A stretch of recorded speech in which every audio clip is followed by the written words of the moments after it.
Bom dia.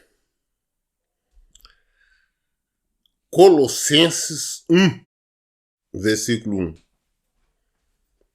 Carta de Paulo à igreja em Colossos,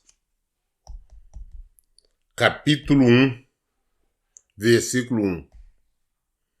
É a carta de Paulo e Timóteo, como nós vemos aqui no início, como já identifica.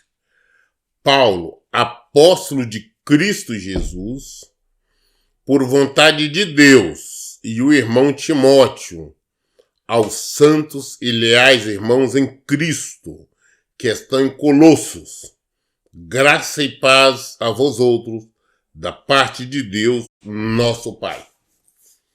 Então Paulo começa, como sempre, se identificando. Quem é que está escrevendo? É Paulo. Quem é Paulo? É um apóstolo de Jesus Cristo. É um apóstolo que foi ungido, foi consagrado? Não. Ele é um apóstolo, não foi por vontade de homem, de ser humano. Ele deixa isso bem claro, foi por vontade de Deus. E nós sabemos disso quando Jesus apareceu para ele, a caminho de Damasco, e o convocou. Jesus não fez convite, não. O convocou, tem que ser. Então ele fala, ele é apóstolo de Jesus Cristo por vontade de Deus, ele e o irmão Timóteo. Timóteo era um jovem pastor, como nós falamos, mas não era apóstolo. Então, nós temos que entender da seguinte forma, nunca se esqueça disso. Apóstolo só tiveram 12. Quem foram esses 12 apóstolos? Aqueles 12 que nós conhecíamos. Aí que aconteceu, Judas Iscariote, que tinha 2 Judas, morreu. E Pedro apressadamente tentou, ele junto com os irmãos, levantar, consagrar Matias. Você vê lá em Atos Apóstolos, capítulo 1. Mas não foi esse que Jesus não aceitou, Jesus não chamou. Prova tal que você não veio falar mais dele. Só ali naquele momento. Quem foi então o 12º? Quem para ocupar ali o lugar deixado por Judas Iscariote? Foi Paulo. Jesus apareceu para ele, o convocou, é apóstolo.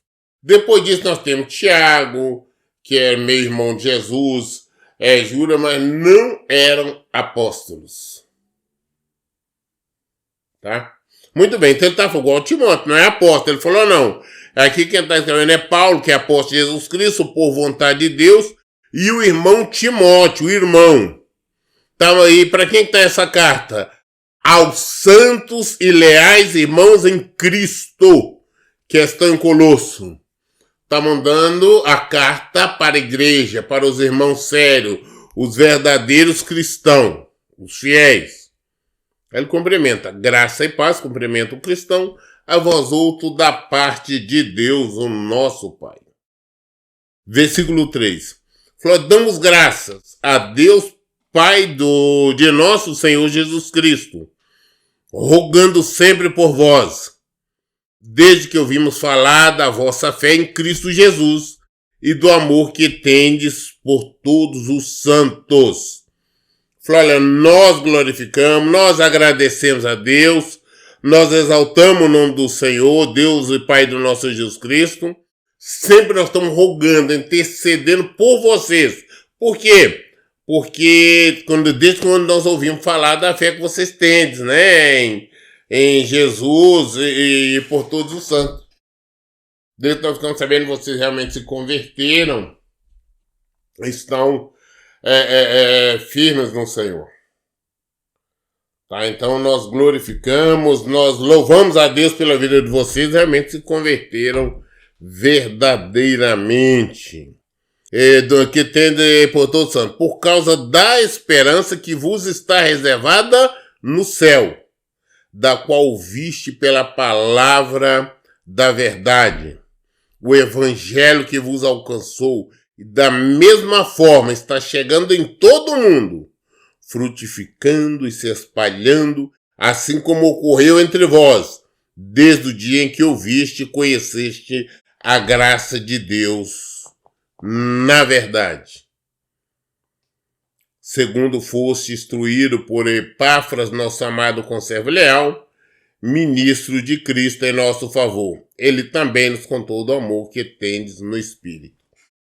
Então, até o versículo 8, Paulo e Timóteo que está falando exatamente que eles dão glória a Deus, que eles glorificam a Deus, intercede por eles, porque desde ficaram sabendo da fé deles, né? A fé que eles têm na esperança que vos está reservada no céu, ou seja, a esperança de alcançar salvação, alcançar a vida. Não é alcançar ali uma bênção qualquer, não, porque Deus vai me dar isso, vai me dar aquilo, vai me curar, não. Você sabe que eles têm fé, eles buscam pela fé que está reservada no céu, né? É a salvação.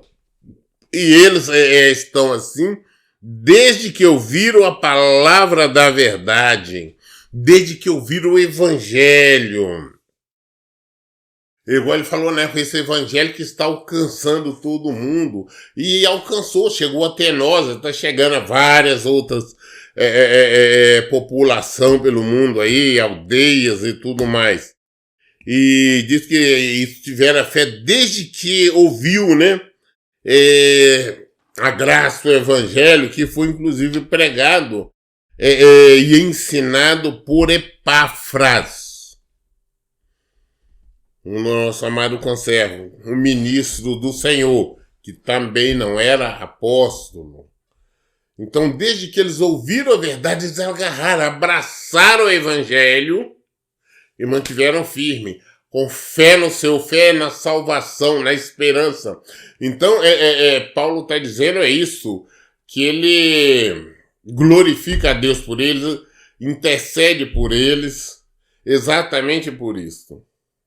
Nós vemos aqui o diferencial de hoje em dia, da maioria dos religiosos, que hoje eles procuram ouvir pregação daquela que está dizendo Deus está te abençoando, Deus está te dando, Deus está lhe prosperando. Deus está lhe curando, Deus está fazendo isso, aquilo. Não é em busca da salvação. E onde erra? Porque o Evangelho de Jesus Cristo, o Evangelho é salvação. Aí quando nós nos deparamos, quando eu me deparo com pessoas que estão buscando a mesma coisa, eu glorifico a Deus. Eu louvo a Deus por a vida dessas pessoas. Da mesma forma que quando tem pessoas que vêm até nós, vêm nos procurar, não, pastor, é porque... não, o que eu quero é o meu marido de volta, o que eu quero é minha esposa de volta, não, o que eu quero é meu casamento. Aí você começa a falar de Deus, aí dizia, não, o que eu quero. Então você sabe que não querem nada com o Senhor. Então, para mim, o primordial é você saber que existe um Deus que o ama, você saber que existe um Deus que quer que você seja salvo. Primeiro nós devemos buscar o reino do céu.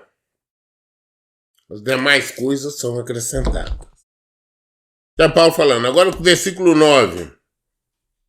Por esse motivo, também nós, desde o momento em que soubemos deste fato, igualmente não deixamos de orar por vós e de suplicar que sejam cheios do pleno conhecimento da vontade de Deus, com toda a sabedoria e entendimento espiritual.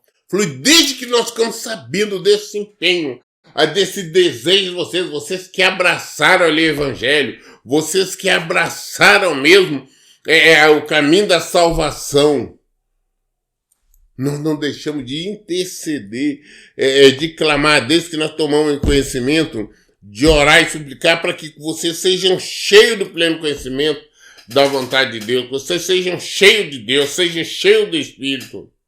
Porque assim, vocês terão conhecimento da verdade. A maneira que nós temos de conhecer o Evangelho não é porque é por A, por B ou C, mas é por Jesus através do Espírito dele. Quem me ensinou, quem me revelou foi o Senhor. Não foi ninguém, foi o Senhor. É Ele que nos revelou. É Ele que se revela a nós. Então, quando eu vejo alguém realmente buscando, querendo mesmo conhecer, querendo se envolver, se aproximar mais do Senhor, eu oro, eu intercedo e eu clamo a Deus para que ele seja cheio do Espírito de Deus, para que ele seja cheio do Espírito Santo, para que ele adquira cada vez mais e mais conhecimento do Senhor. Versículo 10. E tudo isso com o propósito de que possais viver de modo digno do Senhor, agradando-lhe plenamente, frutificando em toda boa obra, crescendo no conhecimento de Deus, sendo fortalecidos com todo o poder segundo a maravilhosa força da sua glória, para que com alegria tenhais absoluta constância e firmeza de ânimo, dando graças ao Pai que nos tornou dignos de participar da herança dos santos no reino da luz. Então ele diz, por que ora, intercede, clama para que as pessoas sejam cheias de sabedoria? Para que eles possam viver de modo digno para agradar a Deus.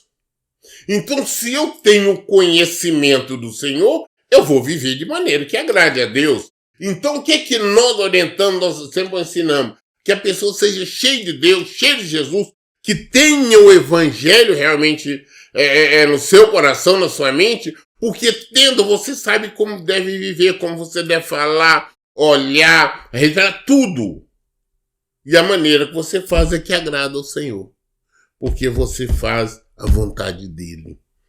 Então é isto, que possa viver de modo digno do Senhor, agradando-lhe plenamente, frutificando em toda boa obra e crescendo no conhecimento de Deus. E quanto mais nós obedecemos o Senhor, quanto mais nós vivemos o Senhor, nós mais e mais crescemos no conhecimento do Senhor. Sendo fortalecidos com todo o poder. Nós somos fortalecidos com todo o poder. De acordo com a maravilhosa, grandiosa, tremenda força, glória do Senhor, para que nós tenhamos absoluta, total certeza, temos ânimo, temos coragem, temos intrepidez de viver, pregar e sermos o Evangelho de Cristo. Nós temos que aprender a ser Evangelho. As pessoas têm que ver em nós Cristo. Tem que querer, eu quero falar com o Paloma, porque eu vou aprender sobre Cristo. Nós temos que ser uma dispensa. Como Paulo nos ensina, quando você vai numa dispensa, você vai buscar algum alimento, alguma coisa, você sabe que vai encontrar. Então eu oro por todas as ovelhas inteiras, para cada vez mais elas se encham do Senhor. Que venham conhecer mais e mais o propósito do Senhor. Ser verdadeiros homens e mulheres de Deus. Pessoas que tenham compromisso com o Senhor, com a salvação. E não que venham buscar uma bênção, essa bênção, aquela. Assim como Paulo fazia, eu faço. E é o que eu desejo, é que todos sejam cheios do Espírito de Deus. Dando graças ao Pai, que nos tornou dignos de participar da herança dos santos no reino da luz. Nós lemos hoje até o versículo 12 de Colossenses 1. Amanhã, querendo Deus, nós daremos continuidade a partir do versículo 13. Todas as dúvidas nós esclarecemos na Bíblia. Por isso, em todo o tempo, eu digo, leiam e pratiquem a Bíblia. Que Deus abençoe. Então, bom dia.